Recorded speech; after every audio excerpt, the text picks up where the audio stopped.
Around the coast of Gower there's a hidden forest, drowned at high tide. And I'm gonna head off down there to have a closer look. On with the hat, jacket, wellies, in with the dog, and off to Port Ynad.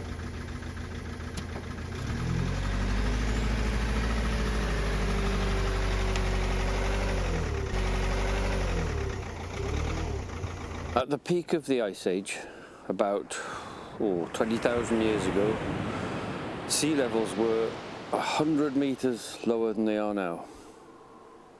The coast was 30 miles further out. You could walk across to Devon.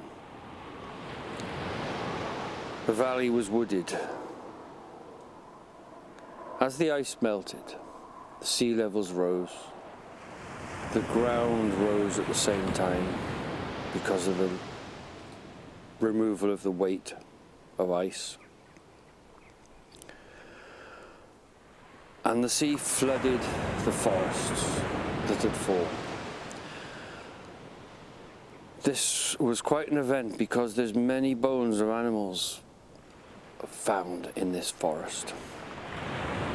And over time, the forest became peat. And the remnants of this peat can be found around Gower today.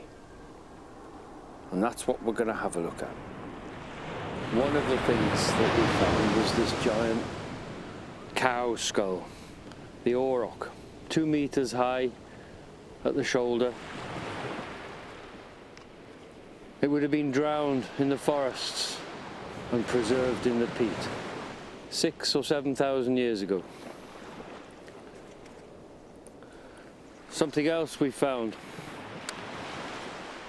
Black teeth, small animal, the bottom jaw of something like a dog or a fox, something like that sort of size.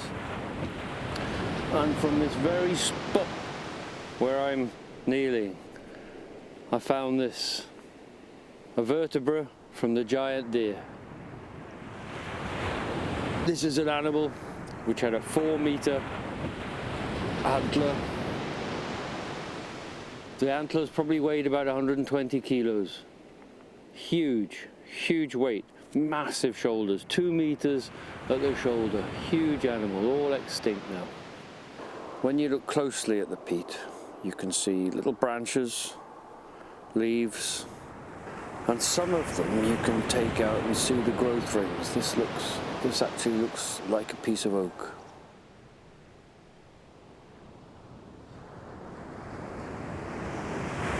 There are tree stumps. The cross-section of some of these show that they're about 40 years old.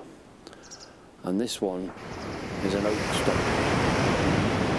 Each time there's a storm, a bit more of the peat breaks off, and eventually it'll all be gone. But after a big storm, it's worth coming out to check because new bits of peat are exposed.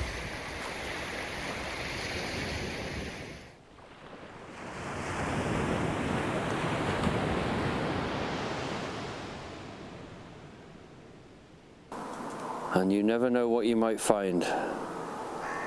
I'm always after a woolly mammoth tusk or a giant ox tooth.